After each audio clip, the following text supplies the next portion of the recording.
Welcome to Music from Humans. Today, we're joined by the remarkable Cheryl E. Leonard, a composer, performer, field recordist, and instrument builder whose work creates a bridge between music and nature. Based in San Francisco, Cheryl's compositions are crafted from the sounds of stones, ice, water, shells, feathers, and bones, which she collects from remote natural sites like Antarctica. Through her unique instruments and field recordings, Cheryl brings the voices of the natural world into the concert halls and art spaces worldwide. Her music has been performed across the Americas, Europe, and Japan, and her recordings can be found on labels like Other Minds, Mappa, and Sub Pop. Her work has garnered numerous grants, residencies, and prestigious commissions, including compositions for the Kronos Quartet, the Bridge Project, and Funch Dance. In Cheryl's compositions, every sound tells a story of the environment it came from. What does it mean to create music directly from the world around us? We'll uncover that in our conversation. Cheryl collaborates frequently across disciplines, working with scientists, visual artists, poets, and experimental music groups to develop projects that blend sound, science, and art. She's also a passionate teacher of Aikido, Japanese martial art focused on harmony and flow. Join us as we explore how Cheryl's unique musical journey brings the environment to life through sound. In this interview, we'll ask, how can music help us reimagine our relationship with nature? Prepare to enter a world where sound, art, and nature become one in the hands of Cheryl E. Leonard. Cheryl, it's so great that you got to come in and speak to me on Music from Human. Yeah, thank you for having me. Well, I have had the privilege of watching you perform several times. You were actually on the very first episode in a video as a performer. Sort of exciting that I've got to be able to get you here in person. One of the things that I have been noticing recently with all these composers I've been doing is how many composers are into camping and nature.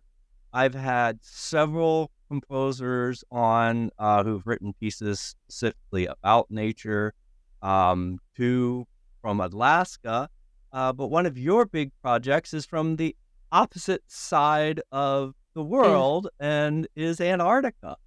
Yeah. Which is really cool. Not many composers get an adventure like that. It's really just a handful of composers worldwide who've been to Antarctica. I think we all know each other, or we know each other's work. Yeah. That is an amazing privilege that you got to do that. I think the other thing that is very interesting and unique about your work is you don't necessarily just write for regular violins and bassoons and other instruments. You create your own instruments, and they're made from natural objects, skulls and feathers and sticks and stones and shells. Yes, I've a couple here. Yeah. You also use graphical scores to create your pieces, at least many of your works. I've seen a few with their timelines and things. This is such a fascinating world for me, being someone who's like yourself. I'm a composer improviser, but I primarily work with the traditional orchestral type instrument. But you create such beautiful music and sounds with all of these found objects. I love to dive in more. Yeah, well, I actually did start with normal instruments a long time ago. But I always liked the weird sounds that the normal instruments could make. So I got into extended techniques, and then I got into playing found objects like junk from the street. At the same time, I kind of rediscovered loving being outdoors and hiking and mountaineering and backpacking and rock climbing. And then it occurred to me to start playing the objects from nature as musical instruments.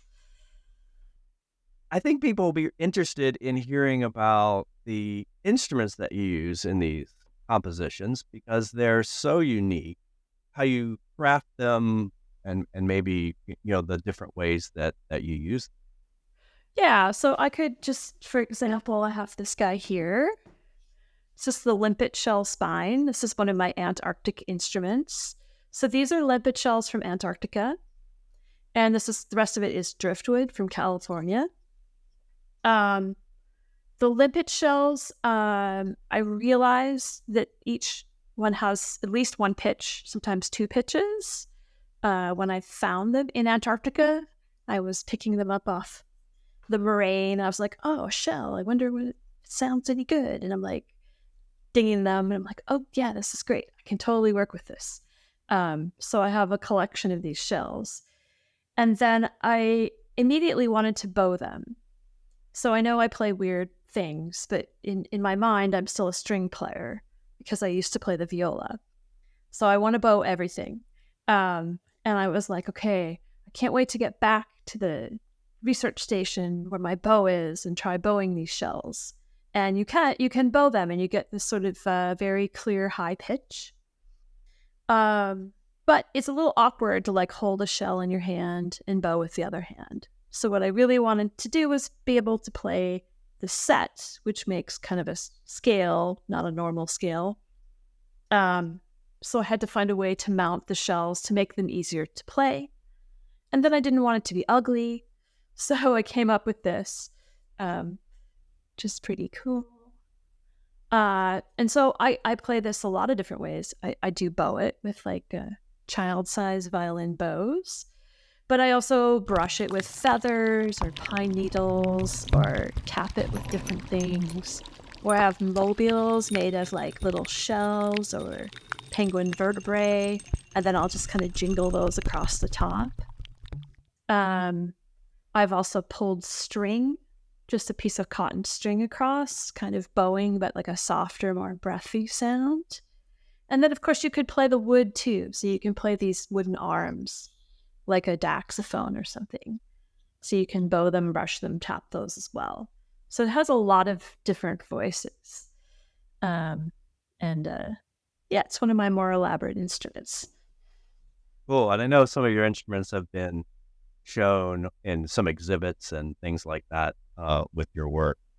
Yeah, it's been funny. I still consider myself mainly a composer and field recordist, but then I have done some art shows. So that's kind of fun for me because I don't have all the intellectual and academic baggage in the visual art world. Well, yeah, it's just your instruments themselves are very interesting to look at, besides just listen to. Some of your instruments are made with penguin bones, is that right? Yeah. So when I went to Antarctica, which was way back in 2008, 2009, I was allowed to bring back some bones and rocks and shells from Antarctica. I actually have a permit for this because normally you cannot take things from Antarctica. It is a protected continent. Yeah, so I was able to bring back these penguin bones that I found along the very edges of the penguin colonies. Did not kill any penguins to make these instruments. They were already dead. Um, and what's happening in that part of Antarctica is the Adelie penguins are going locally extinct because of climate change. So there are a lot of bones laying around. If you look at the island that the penguins were nesting on, you can see these penguins build their nests out of little stones. And you can see the piles of stones where they used to nest, kind of all over the island. And then there's the remaining colonies are quite small, and they're kind of in the middle of the piles of rocks. So you can see the extent of how big the colony used to be. But anyway, so I picked up these bones, and then like with the shells, I was like, how can I play this? You know, how do I want to mount these things so that they're easier to play? And it's just interesting how the materials from Antarctica make sounds that are very similar to some of the sounds in my field recordings from Antarctica. So I recorded a lot of ice and birds and wind and water. But it was just so funny because I made this mobile with penguin vertebrae, and it's just like the most delicate little tinkly sound, and it sounds like little tiny pieces of floating ice to me. I think I know what you're talking about. I listened to them. I thought they were shells, possibly dingling, but they were penguin vertebrae. It's a very delicate. It depends on which piece. I have mobiles with shells. I have mobiles with penguin vertebrae. I have mobiles with penguin leg bones. And they all sound sort of different. It's partly also my aesthetic. So I like to blend the sounds from the field recordings with the sounds from the natural object instruments. So I am, to some extent, looking for similar sounds. I like to, in the compositions, have things mixed so that as a listener, you're maybe not totally sure what was a recording and what was played on an instrument. And I think that's just part of my philosophy that I want to be in this world. I want to be part of the world, not separate from it. Like, we humans think we're separate, but we're not. We're part of these larger systems, and I think unconsciously in my work I was trying to do that, and then many years later I was like, oh, I think that's a thing I'm kind of doing. Yeah, I'm trying to be in this ecosystem, but just blend with it, not be in conflict with it. I love to dive in more and learn how you craft this work and hear a bit more about your project from Antarctica. Let's talk about Ablation Zone first, and then maybe we can talk about Meltwater, because that was kind of a slightly different process than how I normally work, but it's a fun one to talk about. Cool. So Ablation Zone was a piece that originally started with a field recording. So it was a field recording of ice underwater, and little pieces of ice that had broken off of the glacier on the island that I was staying on, Anvers Island, which is on the Antarctic Peninsula. And there's also a fizzy iceberg in that piece. The fizzy iceberg. So this ice has been in a glacier on the island for probably thousands and thousands of years. And as it breaks off into the ocean and then melts, there's air trapped in that ice. So the air, when it's been under a lot of pressure, so it's been maybe deep under the ice for a long time, as the ice melts, the air is released, and it makes like snap, crackle, pop sounds, and you're hearing the ancient air coming back. It's the same idea with when they're studying the ice cores, right? They're studying the air samples from thousands and thousands of years ago. So you can hear that in Antarctica. You can hear the ancient air. So the fizzy iceberg was an iceberg that was especially noisy. So from a long way off, you could just like... so there's fizzy iceberg in that piece. And then there's a lot of meltwater streams. So that's on the glacier, on the surface of the glacier. As the glacier is melting, there's water, right? The ice is melting and the water is flowing down through different channels. And it made a lot of different kinds of sounds. So sometimes it sounded like insects or weird synthesizer music. So it was really fun to work with those. So I was editing together all the interesting field recordings to kind of tell this story of the melting tidewater glaciers on the Antarctic Peninsula. And then along with that, I play some of the actual penguin nesting stones. So I have some stones that penguins have raised their young on for hundreds of years that I was allowed to bring back, and they're very resonant. So I was impressed that the penguins decided to nest on a musical island. The rocks there are very they have really nice pitches. They're very dense shards of some kind of volcanic rock, and it's just you hear the penguins walk. It's like ting ting ting ting ting ting ting ting. So the nesting stones have interesting pitches. So I'm playing those at the beginning, and then later on I'm playing an instrument called Last Flight of the Adeles, which is penguin vertebrae mounted on pieces of dried kelp.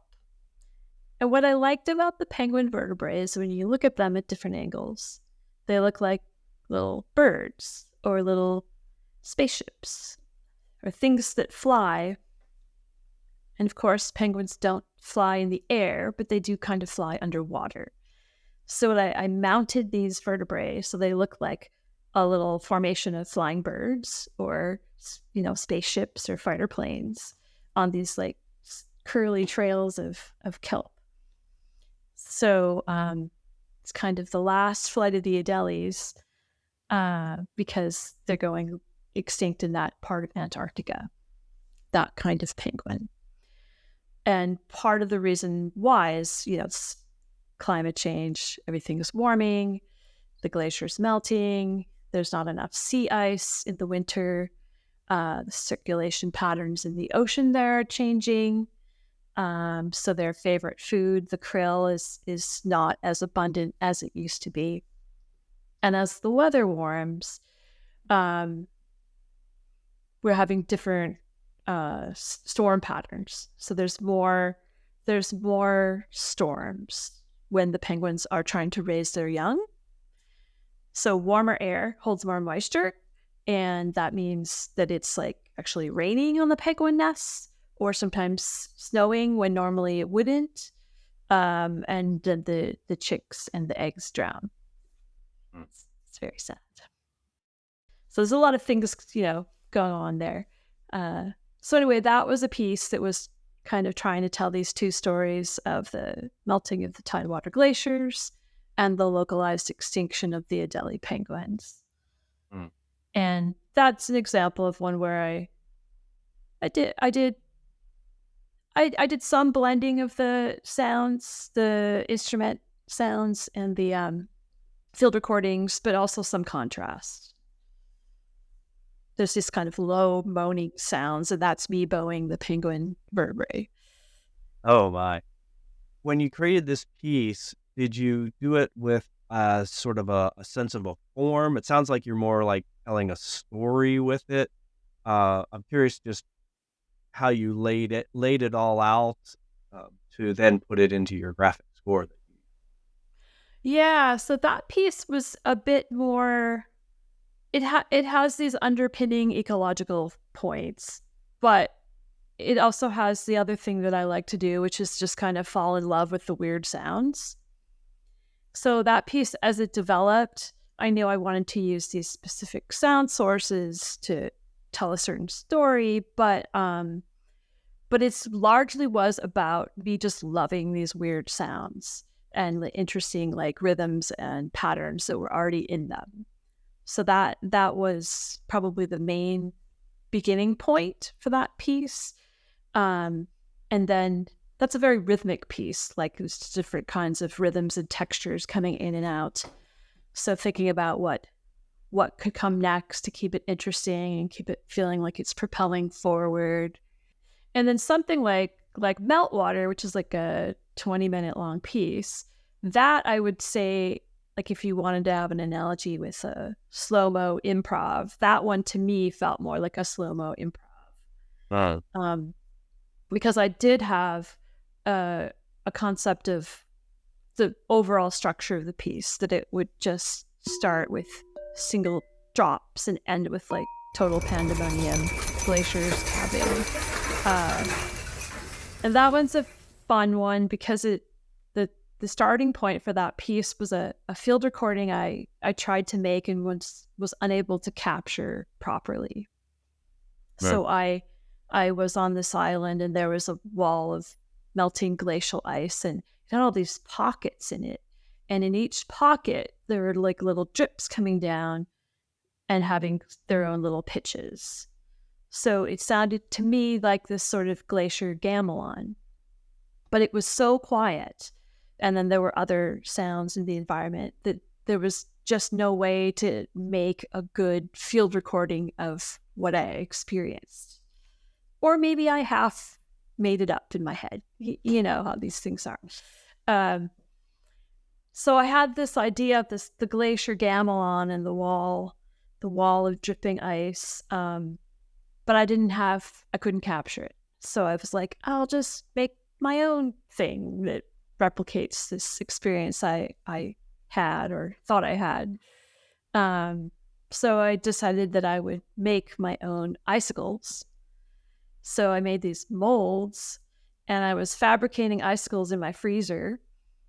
And then the idea was in performance that you have like these hooks hung up on stage, and two performers do this piece. You come out one by one and you hang up one icicle. And then beneath the hooks are scientific glassware that is amplified. So like large beakers and petri dishes that are floating in water. And the icicle drips would come down and hit the scientific glassware, and you get those pitches. So we're gradually adding more and more icicles, and it's like you can see them, like you hang them up on the stage, and then another pitch starts to join in. And the patterns, the rhythms, the little melodies, it's all dependent on the speed of the ice melting. Aside from adding more icicles, we, as performers, we have no control over it. You just kind of set up the system, and then you just listen to it. And then we started to play along with it. And then eventually field recordings come in, which are recordings I made inside the glacier in Antarctica. So I went down in a crevasse, which is like a big slot, a big crack in the surface of the ice. And inside this crevasse were like thousands of icicles everywhere, like a cathedral of icicles. And because it was summer when I was in Antarctica, they were all dripping and melting, and it was like being in a rainstorm. It was super wet, but there was just drips everywhere. And then I accidentally knocked a couple icicles down, and you could hear like going down into the depths of the ice beneath your feet. So there's some of those sounds in the piece as it's getting more chaotic towards the end. And then it ends with the sound of the glacier calving, which is when large like pillars or, building-sized chunks of ice fall off the glacier into the ocean. So where the glacier meets the ocean is actually going underneath the glacier and undercutting it. So these chunks fall off, and it sounds like fun. So that's that piece, from the drip from one icicle all the way to like it's literally the sounds of giant chunks of ice falling off into the sea. I thought that piece was very beautiful. The beginning very much intrigued me. Again, the way the melodies came in and how things, the rhythms that develop were so interesting, but also, you can realize that they're just natural luck, I guess, a better term. When I was composing it, it was really fun because I'd set it up in my room, but just set the icicles up, and I just sang out for like an hour, just listened to them. I was like, yeah, this is good. I think it would be interesting to talk about how, because a lot of these pieces, while they are going to be different every single time you perform them, which personally I love, I think most music should be that way. Otherwise, why perform it twice? Right. But they are designed to be similar. So you create a specific type of graphical score to be able to hit my cues. Yeah. Yeah. I would love to hear about how you make these, what tricks you've learned over the years that you found that make it more understandable to different musicians. Yeah, well, every piece is really different. So, um, a piece with a lot of field recordings, I will like make little symbols to kind of represent events in the field recording that I might have to cue off of. For example, it's with the lullaby for E Seals piece. Um, I'm playing kelp flutes along with these sleeping and snoring and snorting elephant seals. So my score has like little for a snort and a little zigzag for a snore. So I can literally see exactly where I am. And like after this snort, then this tone comes in on the kelp flute. Or there's a little glacier calving in the background. So I make a symbol to represent that. Um, my favorite thing was there's a sneeze. One of the seals sneezes in that piece. And I'm like, oh, the sneeze. Yep. Here's my cue. Interesting. But to explain how to play the natural object instruments is always a challenge. And because each instrument is so different, the notation is different every time. Sometimes I have an instrument that is bowed. Like I have instruments with lots of sticks that are bowed, and you have to bow with the right pressure, with like up bow, down bow, and then at the right spot on the stick to get the particular sound that I'm looking for. So sometimes there are marks on the sticks for where to bow. But I have to come up with things not just to represent when the sound enters, but also like, oh, you change the bow height here. So there's might be a little graph that shows the bow height goes up and then it comes back down. Or the amount of pressure you use changes. So all those little details, it's kind of a fun puzzle to figure out how to best notate that so that in the heat of the performance moments where you're like, okay, don't mess up. Don't like knock this highly amplified thing and make a huge ugly sound where it's supposed to be quiet. Where you can look at the score and see what you're supposed to do and get it really fast, right? So yeah, it's tricky and it's just always different. And it's fun to like how shall I represent the fizzy iceberg? Like what kind of little graphic symbol will bring that to mind for me? Well, and one of the scores I saw, you do use like a timeline. Yeah, most of them have timelines. But I have to say that I'm not looking at a stopwatch when I play these pieces. Right. And usually my other performers aren't either. We're looking relatively what's happening this event versus this event, and this event cues this other thing. Got it. Okay. Because there just isn't time to be like staring at a Sure. clock. Like things happen. Yeah. So Cheryl, I understand that you do a lot of Aikido, martial arts, and that also influences your music. Yeah. So I started Aikido in, I think it was 1998 or 1997. Anyway, it's been a really long time. It's a martial art that originally came out of Japan. And the idea behind Aikido is instead of destroying the person that attacks you, is that there's an attack that comes to you, you blend with the attack, and you kind of shape the outcome in a way that no one is injured. It usually ends in a throw or a pin. And, I've been studying this for 20 something years, and I've been teaching Aikido the last, I don't know how long, 5 years, 10 years, 8 years, a while. And at first I didn't think about the martial art as being so related to music and vice versa. But now I think it's all just one thing. You know, I'm out in the world, I'm listening to sounds, I'm trying to blend with the sounds, trying to share the sounds, trying to encourage people to care for the world and the sounds um, with the music that I make. And I think that really is the same philosophy that is behind Aikido. Another thing you learn in martial arts is, hopefully you learn, is not to panic when things go wrong.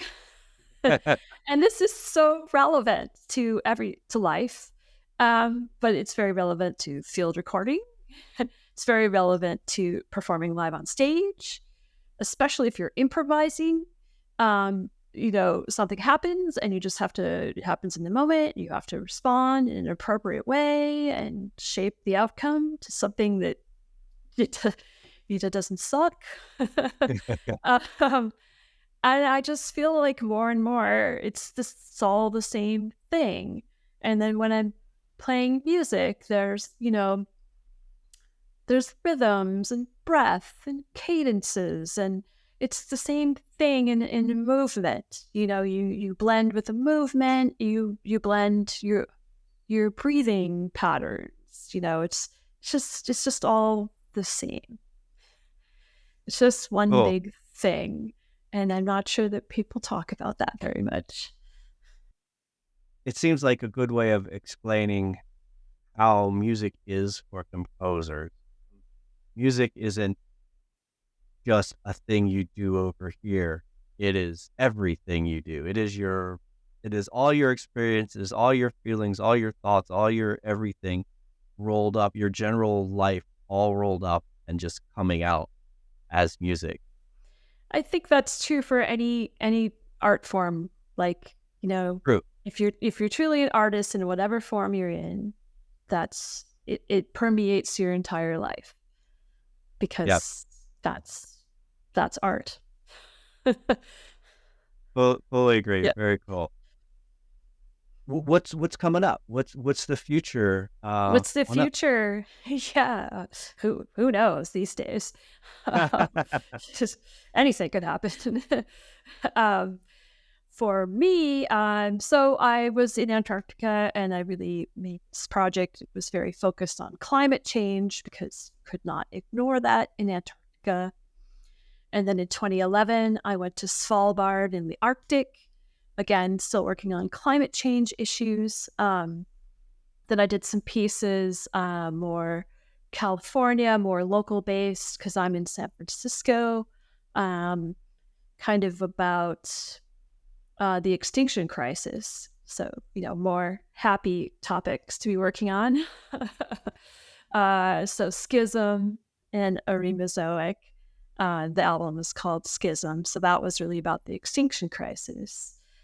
And then what I've been working on more recently is kind of, again, trying to stay a bit more local, instead of having to fly so far away. You work on climate change and then you look at your own emissions, like, do I need to fly to the Arctic, or could I make some work that's valuable about where I am? Because there's stories everywhere about changes. So I have a set of pieces I've been doing, kind of coastal California, Northern California. I released an album last year called Literal, which means having to do with the ocean, the seashore. So that's just kind of a love letter to the Northern California coast, that piece. But I've been really trying to think about these days, more than human perspectives. So trying to think about the world from a geologic perspective, or the perspective of a newt that lives in a little pool in Marin Headlands, or a plant. Like what would plant time be, or what is insect time? It started with glaciers. So what is glacier time? If glaciers were alive, like what would their perception of time be, and how is that different from our very limited human perception of time? So I think a lot of our issues with climate change and extinction crisis and social issues, everything, is because we're only thinking about ourselves. And we're quite limited as humans. We live a pretty short time, really, if you look at geologic time. And yet we have the power to have these huge impacts on things, and we're not using that power wisely. So my thought is that if I can help encourage people to think about things from these other perspectives, that's the thing that's needed, and that music is a medium that might be able to help, because we work with time, and we work with time in different ways. So that's kind of the big abstract thing I'm wrestling with currently, is how to, for myself, think about time in these different perspectives, and then how to share that with listeners and audiences. Very cool. Yes. And I think your work very much resonates with people. It's very enjoyable and thought-provoking to listen to. And the kids love the wacky instruments. Well, and to see you, I've been very fortunate to see you perform a couple of shows, and yes, it's really an incredible show to go see, because it's very interesting to see these wonderful sounds come out of things that you're not expecting them to come out of. It still surprises me a lot too. Once in a while, I'll just have a moment where I'm like, "What if I do this?" It's like, "Whoa!" Yeah. I mean, that's got to be fun, and just an immense amount of work. Be creating your own instruments and figuring out how to make sounds out of them. Yeah, but I love it. It's like so fun. It's like being a mad scientist. Yeah. And even though I've been doing this kind of thing since like 2003, I'm still not bored with it. I'm still like finding new things. It's like, whoa, okay. I can see why. I mean, because there's so many cool sounds that you get out of these instruments, and I'm sure that you can continue to coax more. And then there's new things to find. There's new rocks and shells and items to uncover. So I certainly look forward to what you come up with next, and what kind of interesting, lovely sounds, and just the wonderful mixing of improvisation and posing and nature, and just the heart that gets put into your music for what it all represents. So it's a lovely experience. Thank you. Well, I'm so glad you got to come and talk with me and share your music with everyone and explain in more detail of how it's created. Yeah, and the next time we were out hiking around and you kick a rock, just notice it might be a little musical.